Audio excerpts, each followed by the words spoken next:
how to make money from Apple Music streams. So the first thing that you would need in order to stream your music is your Apple Music for Artists. Simply open the application, and if you do have the artist request, you can now start streaming. So actually, to make money from Apple Music streams, you must distribute your original music to the platform through a third-party digital music distributor, because Apple actually does not allow direct user uploads. So what you're going to do is choose a digital music distributor.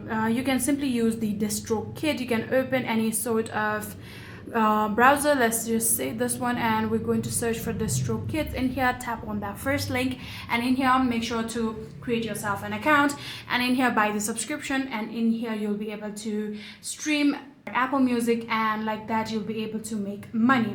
So like Apple actually operates on a pay per stream model, so paying on average of like about 7 cents and about like 1 cent per stream to right holders. So you would require like a streaming platform just like this in order to get like enough money through your Apple Music stream. So yeah, that's it.